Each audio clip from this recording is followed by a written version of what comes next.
आज के संसार में बहुत सी आवाजें हैं। अभी 8:05 हुए हैं और आपके रास्ते का इस ट्रैफिक कम हफ्ते के है। एपिसोड में स्वागत है। आशा है हर आप कोई ठीक अपनी है। दृष्टिकोण की आवाज दे रहा ये है, निराशा भरा है, लेकिन उसने ऐसे अजीब हरकत हर की। बात के बारे में। बहुत लोगों को आपको इस जो बारे भी में मन अच्छा बातें करता करते है, सुना है। आपको वही करना और चाहिए। यीशु इससे बहुत परे लोगों नहीं को है। इसके बारे में बात करते सुना है। वो मेरी चट्टान है, मेरी बुनियाद है। उसने क्या किया इस पर लोग सहमत नहीं है। वो मैं बहुत ही कहूंगी धर्मी कि आदमी थे। वो अद्भुत मैं क्या थे। कह रहा हूँ आप समझ रहे हो ना? वो जिसके लिए खड़े थे उस पर लोग सहमत दूसरे नहीं। शब्दों में वो बहुत ही अच्छे आदमी थे। उन्हें किसी की परवाह नहीं थी। वो वो नियम मान सच रहे में थे। बहुत तो अच्छे मसीह की थे। आवाज कैसे सुन सकते हैं? सबसे बढ़कर अगर स्पष्ट आवाज होती तो क्या, पुत्र अदृश्य परमेश्वर का प्रतिरूप है। जो आपको बताएंगे कि सच में यीशु कौन है, उसके द्वारा सारी चीजें सृजी गईं, स्वर्ग की हो या पृथ्वी की। वो कैसे जिए उसने हमारे सारे पापों को क्षमा किया। और आपके जीवन के लिए उसका क्या अर्थ है। मसीह की शांति तुम्हारे हृदय में राज करे। और मसीह का ये विवरण तो उसे रखता है सबसे ऊपर।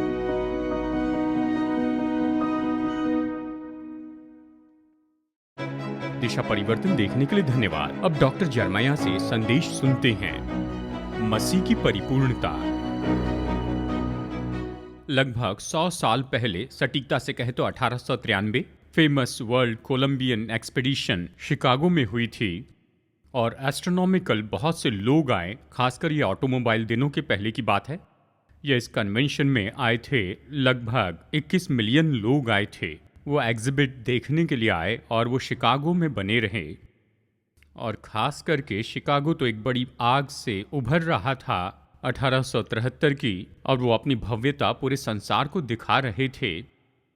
ये शो अच्छा था। कोलंबियन एक्सपोजिशन की खास बातों में से एक था, इसमें संसार के धर्म सांसद के लोग आए थे और इसमें सारे संसार के सभी धर्मों के प्रतिनिधि एक साथ आए थे और वो अपनी आस्था के सभी अच्छे पॉइंट्स बता रहे थे, ताकि वो ऐसी नई आस्था को लेकर आए जिसमें सभी आस्थाओं के अच्छे पॉइंट्स होंगे। D.L. मूडी, जो कि शिकागो शहर के विख्यात पास्टर थे, उस समय वो प्रचारक थे। उन्होंने देखा कि यहाँ पर इतनी आस्था के लोग जमा हुए हैं, इसे प्रचार के मौके के रूप में देखा। उन्होंने अपनी कलीसिया के प्रचारकों को बताया और नियुक्त किया कि शिकागो में हर जगह जाकर वो प्रचार करें। उन्होंने चर्च का उपयोग किया, थिएटर और सर्कस तंबू को भी किराए पर लिया कि प्रभु वचन का प्रचार करें। और उनके मित्र तो उन पर क्रोधित हुए, क्योंकि वो चाहते थे कि वो विरोध में बोले कि ये सब लोग अपनी अपनी आस्था को लाकर कि एक नई आस्था बनाए, लेकिन उन्होंने इनकार किया। और उस समय उन्होंने ये कहा, मैं यीशु मसीह को इतना आकर्षक बनाऊंगा कि सभी मनुष्य उसके पास फिर कर आएंगे। D.L. मूडी जानते थे मसीह का प्रचार करना, जो पहले से अस्तित्व में सबसे महान है, पर्याप्त मसीह, वो काम करेंगे। और उसने काम किया। अगर आप महान प्रचारक और पास्टर D.L. मूडी के जीवन का अध्ययन करेंगे तो आप पाएंगे कि 1893 के इस कैंपेन में, यानी इस खास समय में, इसे उनके जीवन का सबसे महान प्रचार का काम माना जाता है। हजारों लोग मसीह के पास में आए, इसलिए नहीं क्योंकि उन्होंने दूसरी आस्थाओं का विरोध किया, पर इसलिए क्योंकि उन्होंने यीशु मसीह का प्रचार किया। यीशु क्रूस पर गए, गाड़े गए, जी उठे और फिर से वापस आने वाले हैं। ये वचन जिनका अध्ययन हम कुलूसियों से करने वाले हैं, ये बहुत ही सामर्थी और कारणबद्ध प्रेजेंटेशन है यीशु के पहले से अस्तित्व के बारे में, जो आप पूरी बाइबल में पाते हैं। और ये तो दर्शाते हैं अपने प्रेजेंटेशन में वही कार्य नीति जो D.L. मूडी की थी। यह हम सीखेंगे यीशु मसीह के व्यक्तित्व के बारे में और जानेंगे कि वो कौन है। यहाँ पर हम सीखेंगे केवल ये नहीं कि वो कौन थे व्यक्ति के रूप में, लेकिन हम सीखेंगे उसने क्या किया और क्या कर रहे हैं। यीशु मसीह का व्यक्तित्व, यह हमारी चर्चा का केंद्र है और ये 3 भागों में आता है। चलिए मैं योजना आपको बता दूं कि सबसे पहले हम देखेंगे यीशु मसीह का पिता के साथ का संबंध, और फिर हम देखेंगे यीशु मसीह का सृष्टि के साथ का संबंध, और फिर हम देखेंगे यीशु मसीह का कलीसिया और हमारे साथ का संबंध। तो चलिए यहाँ पर शुरू करते हैं वो जो पिता के साथ संबंध में है। कुलुसियों अध्याय 1 वचन 15 और 19 में हम इन बातों को पढ़ते हैं। यीशु तो अदृश्य परमेश्वर का प्रतिरूप है, क्योंकि पिता की प्रसन्नता इसी में है कि उसमें सारी परिपूर्णता वास करे। जब पौलुस ने कहा कि यीशु मसीह अदृश्य परमेश्वर का प्रतिरूप है, तो उसने एक शब्द उपयोग किया और वो है आइकॉन। और आइकॉन शब्द दर्शाना या पुनः उत्पादन या उसी के जैसे बनाना है। ये तो प्रोटोटाइप से लिया गया है। दूसरे शब्दों में, जैसे किसी सिक्के पर किसी की छाप होती है, जैसे कि राजा की छाप या राष्ट्रपति की या किसी विख्यात व्यक्ति की। पौलुस ये कह रहा है कि प्रभु यीशु मसीह परमेश्वर के साथ में इतने जुड़े थे कि वो तो परमेश्वर की तस्वीर थी जिसकी छाप उन पर थी। यीशु मसीह तो परमेश्वर थे जो देह में होकर चलते थे। जो परमेश्वर करते हैं वो यीशु करते हैं, जो परमेश्वर कहते हैं वो यीशु कहते हैं। देखिए, एक बिंदु का भी फर्क नहीं है उस परमेश्वर में जो स्वर्ग में है और यीशु में जो इस पृथ्वी पर थे। वो तो बिल्कुल एक ही थे। यीशु मसीह ही परमेश्वर हैं। अगर आप जानना चाहते हैं कि परमेश्वर कौन है, तो आपको सीखना होगा यीशु कौन है। एक समय यीशु तो अपने चेलों के साथ में बातचीत कर रहे थे। उसके चेले अक्सर उससे सवाल पूछते थे। यीशु हमेशा उनके सवालों का अपने सवाल के द्वारा जवाब देते। मैंने पाया कि ऐसा करना बहुत अच्छा है। फिलिपुस ने यीशु से कहा, क्या तू हमें दिखाएगा कि पिता कौन है? यीशु ने उससे कहा, हे फिलिपुस, मैं इतने दिन से तुम्हारे साथ हूं और क्या तू मुझे नहीं जानता? सुनो फिलिप, मैं तुम्हें ये बात बताता हूं। जिसने मुझे देखा है उसने पिता को देखा है। जानना चाहते परमेश्वर कौन है, तो सीखना होगा यीशु कौन है, क्योंकि यीशु तो अपने आप में परमेश्वर का हमारे लिए संदेश है। वो पिता के साथ के संबंध में है। वो तो अदृश्य परमेश्वर का प्रतिरूप है।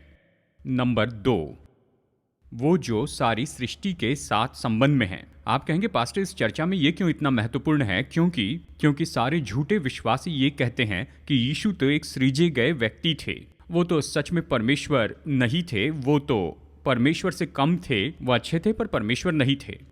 चलिए कदम ब कदम हम देखेंगे कि वो क्या विश्वास करते हैं। पौलुस उन्हें सृष्टि के बारे में कुछ वचन यहाँ बताता है। इसे सुनिए। सबसे पहले वो यानी यीशु सारी सृष्टि में पहलोठा है। वचन 15। देखिए, पहलोठा इस शब्द के 2 महत्वपूर्ण अर्थ है। कई बार इसका अर्थ होता है समय में पहला और कई बार इसका अर्थ होता है रैंक में पहला या देश की पहली स्त्री जो प्रेसिडेंट की पत्नी के बारे में बताता है। यहाँ पर पहलोठे शब्द का मतलब है कि यीशु मसीह रैंक में सबसे पहले हैं। भजन 89-27 इसके बारे में बताता है। फिर मैं उसको पहलोठा और पृथ्वी के राजाओं पर प्रधान ठहराऊंगा। वो सारी सृष्टि में पहलोठा है, लेकिन पौलुस यहाँ खत्म नहीं करता है, वो शुरू करता है। वो सारी सृष्टि का सृष्टि करता है। वचन 17, क्योंकि उसी में सारी वस्तुओं की सृष्टि हुई, स्वर्ग की हो अथवा पृथ्वी की, देखी या अनदेखी, क्या सिंहासन, क्या प्रभुताएं, क्या प्रधानताएं, क्या अधिकार, सारी सृजी गई है। वही सब वस्तुओं में प्रथम है और सब वस्तुएं उसी में स्थिर रहती हैं। अब मुझे पता नहीं कि आपने ध्यान दिया, लेकिन सारी चीज़ें ये शब्द कई बार आए हैं। ये कहता है कि यीशु मसीह सारी वस्तुओं के शुरू करने वाले हैं। आप पूछेंगे, सारी वस्तुएं ये बार बार क्यों बताया गया है? ये इस बारे में कहता है वो सारे यूनिवर्स के सृष्टिकर्ता हैं। और यूनिवर्स ये शब्द तो बाइबल में नहीं है, ये तो हाल ही में आया हुआ शब्द है। इब्रानियों 1-2 इसी के बारे में कहता है। आइए इसे सुनते हैं। परमेश्वर ने इन अंतिम दिनों में हमसे पुत्र के द्वारा बातें की, उसी के द्वारा उसने सारी सृष्टि की रचना की है। किसने संसार की सृष्टि की? यीशु मसीह ने। प्रेरित यूहन्ना ने अपने वाक्य में इसे बताया और अपने इस कथन में उसने द्वार बंद कर दिए दूसरे पर्यायों के इस भूमिका में। उसने ये कहा, आदि में वचन था और वचन परमेश्वर के साथ था और वचन परमेश्वर था। वही आदि से परमेश्वर के साथ था। सब कुछ उसी के द्वारा उत्पन्न हुआ। गौर से सुनिए, जो कुछ उत्पन्न हुआ उसमें से कोई वस्तु उसके बिना उत्पन्न नहीं हुई। यानी ऐसी कोई भी वस्तु नहीं जो इस घेरे से बाहर चली जाए यीशु मसीह की सृष्टि करने की सामर्थ्य से। पौलुस कहता है, तुम कहते हो कि यीशु बनाए गए हैं, क्या तुम मजाक कर रहे हो? जो भी वस्तुएं बनी हैं उन सभी वस्तुओं के वो सृष्टि करता है। वो सारी वस्तुओं के सृष्टि करता है। यानी कि केवल वो सारी सृष्टि में पहलोठे हैं और सारी सृष्टि के सृष्टि करता है। वचन 16 कहता है कि वही सारी सृष्टि का लक्ष्य है और ये तो आपके मन को मानो खींच देता है। ये कहता है सारी वस्तुएं उसी के द्वारा और उसी के लिए सृजी गई हैं। यही विचार पौलुस की रोमियो की पत्री में पाया जाता है, जहां वो कहता है, क्योंकि उसी की ओर से और उसी के द्वारा और उसी के लिए सब कुछ है, उसकी महिमा युगानुयुग होती रहे, आमेन। यानी सारी वस्तुएं तो यीशु मसीह से आई हैं और सारी वस्तुएं तो यीशु के पास वापस जाएंगी। स्वयं यीशु ने कहा कि मैं ही अल्फा हूं और ओमेगा हूं, मैं ही आदि और अंत हूं, और जो है और जो था और जो आने वाला है। यीशु ने कहा जो कुछ भी है मैं ही उसका आदि और अंत हूं, मैं उसकी शुरुआत हूं, मैं ही उसका अंत हूं। मैंने इसे शुरू किया, मैं इसे खत्म करूंगा। यीशु सब में सब कुछ है, वही तो सब कुछ है। यही पौलुस का वाक्य है। केवल यही नहीं, वो तो सारी सृष्टि के पहले से है, मतलब यहां पर कुछ भी होने के पहले वो थे। वचन 17 कहता है वो सब वस्तुओं में प्रथम हैं। देखिए, एक बहुत ही महत्वपूर्ण वचन जो आप बाइबल में पाएंगे, जो कि यीशु के पहले से अस्तित्व रखने के बारे में है, ये इस महायाजक की प्रार्थना में है जो यूहन्ना 17 में दी गई है। जहां यीशु प्रार्थना करते हैं, उसके शब्दों को सुनिए जो वो पिता से प्रार्थना करते हैं, यानी उसके क्रूस पर जाने के पहले। उसने कहा जो कार्य तूने मुझे करने को दिया था उसे पूरा करके मैंने पृथ्वी पर तेरी महिमा की है। अब हे पिता, तू अपने साथ मेरी महिमा उस महिमा से कर जो जगत की सृष्टि से पहले मेरी तेरे साथ थी। हे पिता, मैं चाहता हूं कि जिन्हें तूने मुझे दिया है, जहां मैं हूं वे भी वहां मेरे साथ हो, कि वे मेरी उस महिमा को देखे जो तूने मुझे दी है, क्योंकि तूने जगत की उत्पत्ति से पहले मुझसे प्रेम रखा। दूसरे शब्दों में, यीशु मसीह इस सृष्टि के पहले से ही हैं, वो सारी चीजों के पहले से हैं। यूहन्ना 8:58 कि पहले इसके कि अब्राहम उत्पन्न हुआ मैं हूं। यीशु ने नहीं कहा कि मैं था और ये नहीं कि मैं होऊंगा, उसने कहा मैं हूं, यानी ये तो अनंत काल से ही परमेश्वर के पुत्र हैं। देखिए कैसा चित्र पौलुस यहाँ पर अपनी पत्री में बनाता है कुलुसियों के लिए, कि उनकी मदद करें कि झूठी शिक्षा की चिंता न करें, लेकिन बस यीशु पर गौर करते जाएं। जो मैंने सीखा आपको बताऊं, अगर आप यीशु पर गौर करते चले जाएंगे तो आप बहुत सी परेशानियों से बचेंगे। आप उन बहुत सी बातों में नहीं फंसेंगे जिनमें लोग फंस जाते हैं। बस यीशु पर गौर करते जाएं। केवल वो सारी सृष्टि में पहलोठा ही नहीं है, केवल वो सारी सृष्टि के सृष्टिकर्ता ही नहीं, सारी सृष्टि के लक्ष्य ही नहीं, सारी सृष्टि के पहले से ही नहीं, वो सारी सृष्टि को स्थिर रखने वाले हैं। वचन 17 कहता है सब वस्तुएं उसी में स्थिर रहती हैं। इसका क्या मतलब है? इसका मतलब ये है कि यीशु मसीह वो गोंद है जो सारी चीजों को थामे हैं। एक पल के लिए भी अगर वो अपना हाथ दूर कर दे तो ये सारी सृष्टि पूरी तरह से नाश हो जाएंगी। वही वो गोंद है जो हमें एक साथ थामे हैं, वही तो स्थिरता है जिसने संसार को थामा, वही तो ऐसा है जो सभी बातों के केंद्र में है। यीशु मसीह संसार को स्थिर रखते हैं और सामर्थ्य और संतुलन रखते हैं जो जरूरी है जीवन के अस्तित्व के लिए और बने रहने के लिए। वही तो सृष्टिकर्ता हैं। मुझे पता नहीं कि आप जानते हैं, अब मैं जो बता रहा हूँ शायद बहुत से लोग इसके साथ में सहमत नहीं। आज के हमारे संसार में अगर आप किसी भी स्कूल में जाए तो आपके बच्चों को एवोल्यूशन सिखाया जाएगा। वो नहीं सिखाएंगे कि यीशु ने एक हफ्ते में संसार की सृष्टि की, यह असली दिन है और देखिए ये 24 घंटे की सृष्टि थी। आप शायद सोचेंगे कि ये समय नहीं था, ये तो असंभव है। हाँ, मजाक कर रहे हैं? परमेश्वर के लिए कुछ भी असंभव नहीं है। बाइबल कहती आदि में परमेश्वर ने क्या किया, उसने आकाश और पृथ्वी की सृष्टि की। आपको क्या लगता है इसका क्या अर्थ है? इसका अर्थ है परमेश्वर ने आकाश और पृथ्वी की सृष्टि की। वो सारी सृष्टि में पहलोठा है और उसी ने सारी सृष्टि की रचना की है। वो सारी सृष्टि का लक्ष्य है, वो सारी सृष्टि में पहला है, वो सारी सृष्टि को स्थिर रखते हैं, अंत में वो सारी सृष्टि का मेल मिलाप करवाने वाला है। कितने लोग जानते हैं आज हमारे संसार में कुछ तो भी अजीब सा है। क्या आप सहमत हैं? कुछ तो भी बहुत ही अजीब है आपकी दुनिया में और मेरी दुनिया में। और ये क्या है? ये इतना उलझा हुआ है कि मैं बता नहीं सकता। हम जानते हैं जो भी संसार में अभी हो रहा है ये तो ऐसा नहीं होना चाहिए, और हम सोचते हैं क्या ये कभी सही होगा? मैं बताना चाहता हूँ बाइबल कहती है कि एक दिन जो यीशु ने क्रूस पर किया था, इसे संसार के मेल मिलाप में पहचाना जाएगा।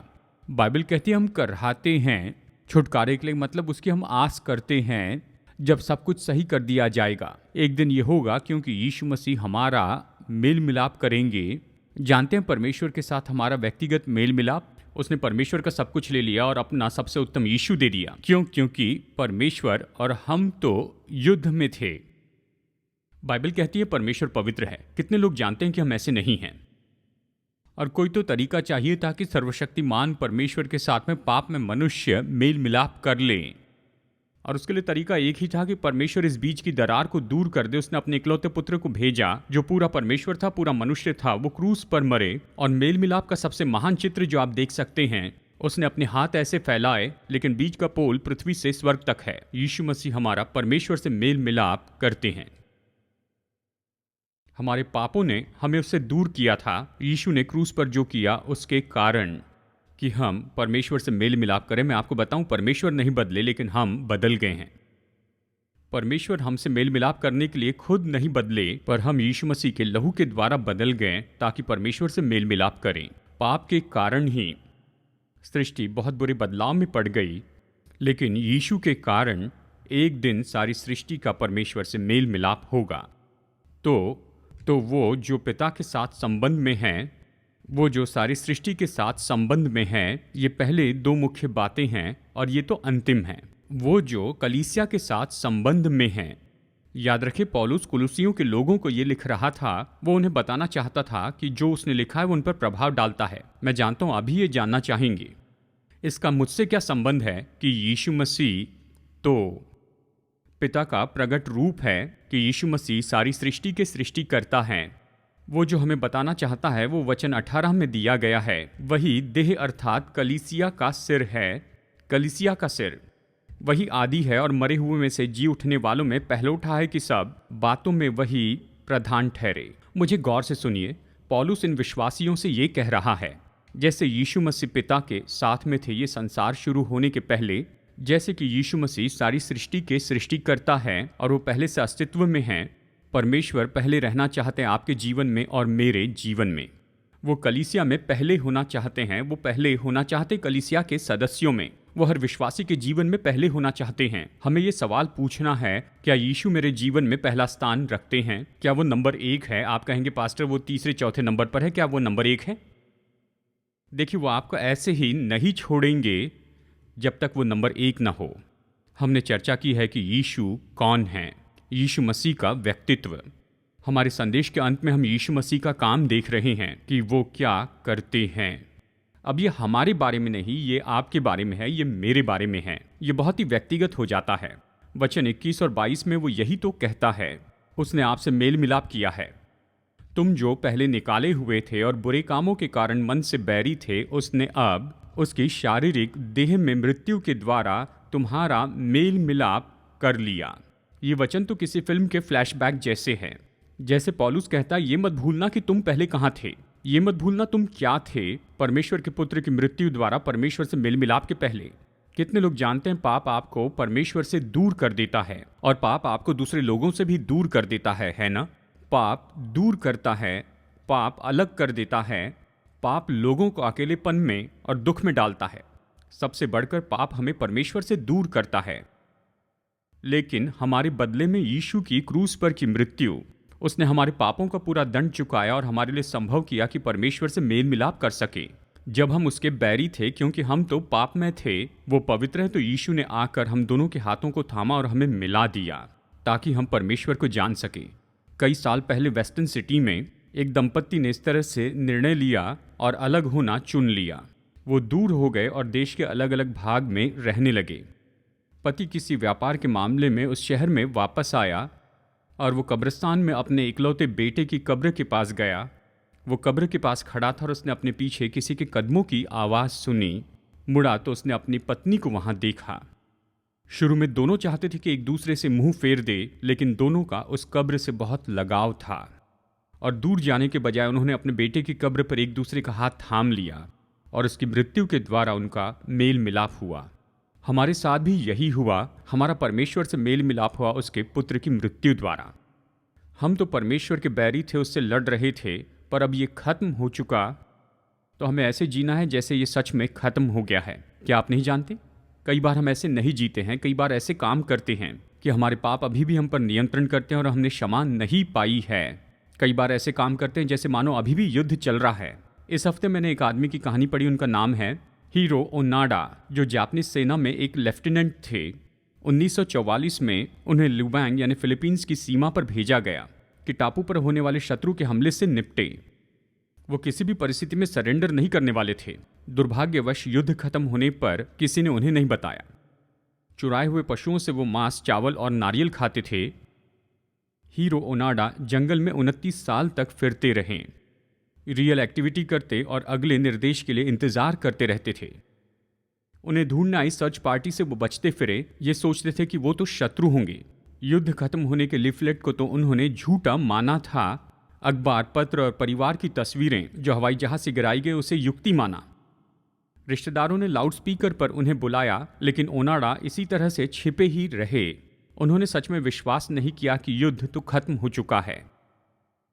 आखिरकार उनके पहले कमांडिंग ऑफिसर से उनकी मुलाकात हुई। वो जापान में एक बुक सेलर के रूप में काम कर रहे थे और वो लबैंग में आए कि कार्यरत रूप में सीज फायर के पत्रों को पढ़ें ओनाडा के लिए और उन्हें उनकी ड्यूटी से छुटकारा दे। 9 मार्च 1974 के दिन, यानी युद्ध खत्म होने के 30 साल बाद, ओनाडा ने आखिरकार सरेंडर किया। ओनाडा जब उस टापू पर आए तो 22 साल के थे और 52 साल की उम्र में वो अपने देश में लौट कर आए और उन्होंने यही कहा। जंगल के 29 साल में वहां पर कोई भी खुशी की बात नहीं हुई। आप कहेंगे पास्टर ये कहानी क्यों बता रहे हैं? मैं ऐसे बहुत से विश्वासियों को जानता हूं। किसी को उन्हें बताना है कि युद्ध खत्म हो गया है, आपको क्षमा किया गया, परमेश्वर आपसे प्रेम करते हैं, उसका पुत्र आपके लिए मरा है। ये नहीं हुआ, इस तरह से जीना बंद कीजिए। मैं जानता हूं बहुत से विश्वासी जो इस तरह की धारणा में, झूठी धारणा में जीते हैं। उन्हें लगता है उन्हें क्षमा नहीं किया गया और वो नहीं जानते परमेश्वर उनसे प्रेम करते हैं, उन्हें क्षमा कर दिया है। अगर आप ऐसे व्यक्ति हैं तो आज मैं घोषित करना चाहता हूं, बाइबल के आधार पर युद्ध खत्म हो गया और हम जयवंत हो गए और आपको वैसे जीने की जरूरत नहीं। कितने दुख की बात है कि आप आजाद हो गए हैं पर इसे नहीं जानते, और इससे भी बढ़कर दुख की बात है कि आप आजाद हो गए, इसे जानते हैं पर ऐसे जीते जैसे नहीं पता। यह समय है कि ऐसा करना बंद कर दें। यीशु ने आपसे मेल मिलाप किया है। ये तो यीशु और आपका भूतकाल है। वो आपको नया बनाएंगे और ये तो यीशु और आपका भविष्य है, ताकि तुम्हें अपने सम्मुख पवित्र और निष्कलंक और निर्दोष बनाकर उपस्थित करें। गौर से सुनिए, शायद ये आपको अजीब लगेगा क्योंकि मैंने ये पहले कभी नहीं कहा है। यीशु का लक्ष्य आपके लिए केवल ये नहीं था कि आप विश्वासी बन जाएं, आपके पापों की क्षमा मिले और आप उद्धार पाए। हाँ, ये लक्ष्य का एक भाग है, पर उसका लक्ष्य है कि एक दिन वो आपको पिता के सामने उपस्थित करें। और बाइबल कहती है परमेश्वर के निर्दोष पुत्र के रूप में वो पिता के सामने खड़े रहेंगे। और इब्रानियों में वचन इस तरह से कहता है, पिता मैं यहाँ पर हूँ और ये मेरी संतानें हैं। वो चाहते हैं कि हम इस तरह से बढ़ते जाए कि हम यीशु के लिए जीना न रोकें, बस उद्धार के द्वार में आने के बाद में, पर हम आगे बढ़ें और बढ़ते जाएं। इसी कारण परमेश्वर का वचन हम सिखाते हैं, इसी भोजन से तो हम बढ़ते हैं।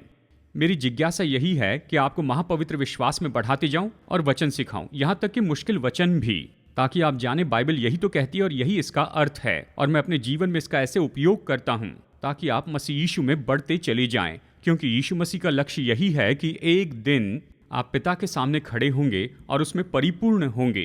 केवल ऐसे नहीं जिसने केवल उद्धार पाया है और फिर पहले जैसे ही आप जीवन जीते चले गए। उसने आपसे मेल मिलाप किया है। ये यीशु और आपका भूतकाल है। वो आपको नया बनाएंगे। ये तो यीशु और आपका भविष्य है। और वो आपको फिर बना रहे हैं। ये तो यीशु और आपका वर्तमान है। यदि तुम विश्वास की नींव पर दृढ़ बने रहो और उस सुसमाचार की आशा को जो तुमने सुना है न छोड़ो, जिसका प्रचार आकाश के नीचे की सारी सृष्टि में किया गया और जिसका मैं पौलुस सेवक बना। भाइयों और बहनों, मुझे गौर से सुनिए, ये मसीह जीवन तो बस एक बार किया हुआ पूरा काम नहीं है। जिस पल अपने उद्धार के समय हम यीशु मसीह के साथ के संबंध में जुड़ जाते हैं, ये अंत नहीं है, ये तो केवल शुरुआत है। उस पल से आगे हम सभी विश्वासी लोग तो अंडर कंस्ट्रक्शन में हैं। मैं अंडर कंस्ट्रक्शन विश्वासी हूं और आप भी वैसे ही हैं। क्या आप इससे सहमत हैं? प्रतिदिन हमारे प्रभु हमारे जीवन में काम कर रहे हैं कि हमें उसके जैसे और बनाते जाएं। क्या आज आप यीशु से प्रेम करते हैं? क्या आप उस पर गौर करते हैं? क्या आप उसी की बात मानते हैं? चलिए उसकी कहानी बताऊं जिसने खोज निकाला कि इसका क्या अर्थ है, कि नए और ताजे रूप में यीशु से प्रेम करने लगे। अपनी बुनियादी पढ़ाई खत्म करने के बाद कैंट यूरोप के बड़े टूर पर चले गए 1719 के गर्मियों के समय में। इस टूर में डुल्फडॉस जर्मनी के फाइन आर्ट म्यूजियम में वो गए। वो दोपहर के समय वहां पर पहुंचे और 5 घंटे बाद भी वहीं पर थे। लेकिन उस समय में उन्होंने पेंटिंग्स और दूसरी चीज़ों को नहीं देखा, बस एक ही जगह पर वो खड़े रहे। बिना दाहिने बाएं मुड़ते हुए।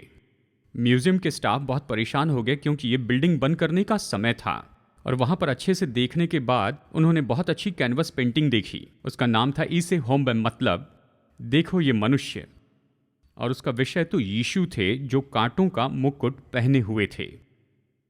उस समय तक उस स्टाफ को सारी छोटी छोटी बातें याद आ गई, तो क्यूरेटर चलते हुए उस जवान के पास में आया और उसके कंधों पर अपना हाथ रखा और वो उससे बात करने लगे।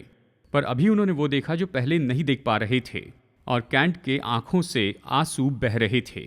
उस पेंटिंग के नीचे इस तरह से लिखा हुआ था, अगर उसने आपकी इतनी परवाह की है तो आपको उसकी कितनी परवाह होनी चाहिए।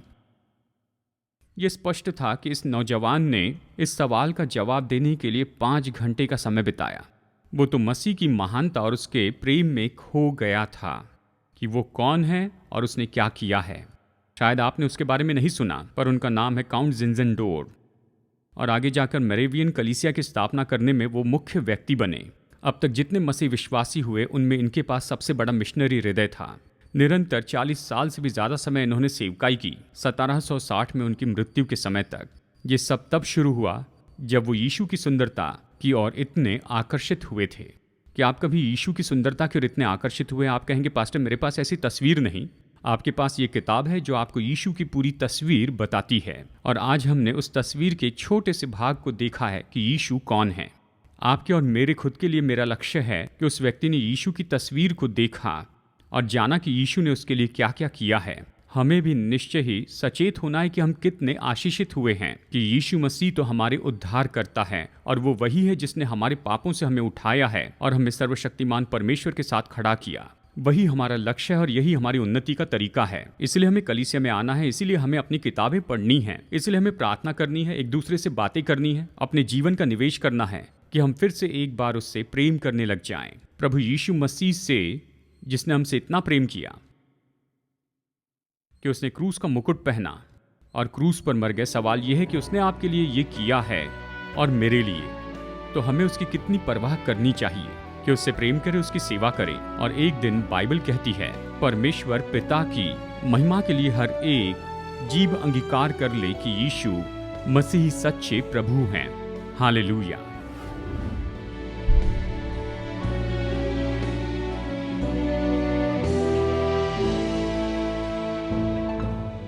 आज मेरे साथ दिशा परिवर्तन में जुड़ने के लिए धन्यवाद। जितना ज्यादा प्रभु वचन का अध्ययन करेंगे उतना ज्यादा हम समझेंगे कि हमारे प्रेमी परमेश्वर हम में से हर एक के साथ व्यक्तिगत संबंध रखना चाहते हैं। अगर आप उसके साथ ये संबंध शुरू करना चाहते हैं तो पहला कदम है कि अपने पापों से पश्चाताप करें और प्रभु यीशु से अपना उद्धारकर्ता और प्रभु होने के लिए कहें। जब आप ये निर्णय लेते हैं कि परमेश्वर के मुफ्त का उद्धार का वरदान ले ले, तो मसीह यीशु में नई सृष्टि के नाते परमेश्वर के साथ आपकी यात्रा शुरू होती है।